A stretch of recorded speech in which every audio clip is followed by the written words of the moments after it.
మరొక breaking news చూస్తున్న YCP నేత మాజీ ఎమ్మెల్యే మేకపాటి విక్రమ్ రెడ్డిపై పోలీసులు కేసు నమోదు చేశారు.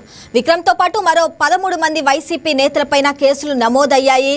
నెల్లూరు జిల్లా ఆత్మకూరులో అనుమతి లేకుండా ర్యాలీలు నిర్వహించారంటూ పోలీసులు కేసు నమోదు చేశారు.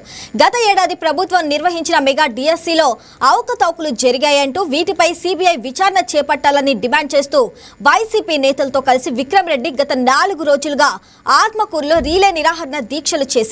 అయితే నిన్న మున్సిపల్ బస్టాండ్ నుంచి ఆర్టీఓ కార్యాలయం వరకు ర్యాలీ నిర్వహించేందుకు యత్నించారు.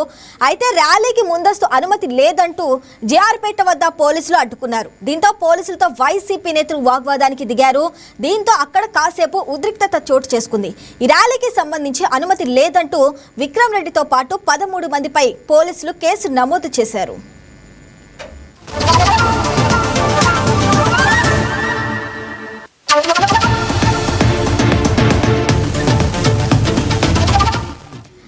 రైట్, ఇక దీనికి సంబంధించి మరింత సమాచారం మా కరెస్పాండెంట్ నాగతేజ లైవ్ లో అందిస్తారు. తేజ, చెప్పండి. వైసీపీ నేత మాజీ ఎమ్మెల్యే మేకపాటి విక్రమ్ రెడ్డిపై అయితే పోలీసులు కేసు నమోదు చేశారు. అసలు ఏంటి దాని గురించి అప్డేట్స్?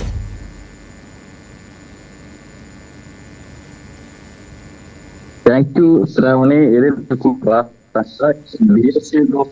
జరిగింది దీనికి సంబంధించి చర్యలు తీసుకోవడం ప్రత్యేకంగా 2 సంవత్సరాల విద్యాశాఖ మంత్రి నారా లోకేష్ రాజీనామా చేయాలంటూ కూడా వైసీపీ వినూత్న రీతిలో నిరసన దీక్షలకు పిలుపునిచ్చింది. ఈ నేపథ్యంలో ఇక వైసీపీ రాష్ట్ర వ్యాప్తంగా చేపట్టినటువంటి నిరసన దీక్షలు గత శనివారం ముగిశాయి. అయితే ఆ దీక్షలు ముగిసిన తర్వాత సోమవారం రోజు ప్రత్యేకంగా రాష్ట్ర వ్యాప్తంగా వైసీపీ అన్ని నియోజకవర్గాలు కూడా బైక్ ర్యాలీలతో పిలుపునిచ్చింది. ఈ నేపథ్యంలో జనజీతో పాటు ప్రత్యేకించి డిఎస్సీ సంబంధిత బాధితులు ఈ యొక్క డిఎస్సీ అక్రమాలు జరిగి దీనిపై చర్యలు తీసుకోవాలంటూ బాధితులు పాల్గొంటారని చెప్పేసి వైసీపీ ముగించింది. కానీ ఈ నేపథ్యంలో ఈ యొక్క ర్యాలీ కావచ్చు ప్రత్యేకించి ఈ యొక్క దీక్షలకు మాత్రం కేవలం వైసీపీ నేతలు కార్యకర్తలే పాల్గొనారని ప్రత్యేకంగా చెప్పుకోవచ్చు. అయితే దీక్షలో వినూత్న రీతిలో కార్యక్రమాలు శ్రీకారం చుట్టారు. అక్కడ ప్రేక్షకులతో మైక్ సౌండ్ చేయడం, ప్రత్యేకించి వినూత్న రీతిలో రాజకీయ లబ్ధి కోసం అనేకంగా ఇటు ప్రత్యేకంగా గోవింద నామస్మరణతో కూడా వ్యంగ్యంగా పాడుతూ అనేక వింత పోకడలు కూడా వైసీపీ లేదని ప్రత్యేకంగా చెప్పుకోవచ్చు. అనేక వ్యవహార శైలిపై కూడా నెటిజన్లు కూడా మండిపడుతున్న సిచ్యువేషన్ అయితే ఉంది.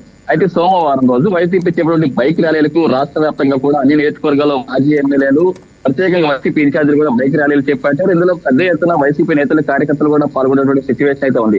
అయితే నెల్లూరు జిల్లాకు సంబంధించి ప్రత్యేకంగా ప్రధాన అన్ని నియోజకవర్గాలను వైసీపీ నేతలు కార్యకర్తలు కూడా బైక్ ర్యాలీలో పాల్గొన్నారు. ప్రత్యేకించి యువత కొంతమంది మద్యం సేవించడం, ప్రత్యేకంగా బైక్ రైడ్ చేయడం, ప్రత్యేకించి ట్రిపుల్ రైడింగ్ వంటి కూడా వినూత్న రీతిలో కూడా వెళ్ళేటువంటి పరిస్థితి ఉంది. ఈ నేపథ్యంలో ఇటు నెల్లూరు జిల్లా సంబంధించినటువంటి ఆత్మకూరు నియోజకవర్గంలో వైసీపీ ఇన్ఛార్జ్ ఎవరైతే ఉన్నారో విక్రమ్ రెడ్డి కూడా పూర్తి స్థాయిలో అసలు ఇటువంటి నేపథ్యంలో కూడా అక్కడ వెళ్ళారు. ప్రత్యేకించి ఇటు బస్ స్టాండ్ నుంచి మున్సిపల్ కార్యాలయం వరకు కూడా విక్రమ్ రెడ్డి వినూత్న రీతిలో కూడా అక్కడ ఉన్నటువంటి పోలీసులు ముందస్తు పర్మిషన్ తీసుకున్నప్పుడు కూడా ఆయన పెద్ద ఎత్తున వైసీపీ శ్రేణులతో కలిసి ర్యాలీగా బయలుదేరినటువంటి పరిస్థితి. అయితే ర్యాలీగా ముందుకు వెళ్తున్న నేపథ్యంలో ఆర్డీఓ హౌస్ కు చేరుకునేసరికి వైసీపీ శ్రేణులు కూడా అత్యుత్సాహం ప్రదర్శించారు. పోలీసులు కేవలం కొంతమందికి మాత్రమే పర్మిషన్ ఇప్పించండి. పెద్ద ఎత్తున కార్యకర్తలందరూ కూడా అక్కడ చేరుకొని ఆ యొక్క బారికేడ్లు సైతం తొక్కి ముందుకు వెళ్ళి కూడా వైసీపీ శ్రేణులు అత్యుత్సాహం ప్రదర్శనతో కూడా పోలీసులపై కూడా పూర్తిస్థాయి అలర్ట్ అయ్యారు. వారిని అడ్డగించే ప్రయత్నం చేశారు. ఈ నేపథ్యంలో విక్రమ్ రెడ్డికి అక్కడ ఉన్నటువంటి స్థానిక శ్రీ గంగాధర్ మధ్య కూడా పూర్తి స్థాయిలో వాగ్వాదం చోటు చేస్తుంది. అయినప్పటికీ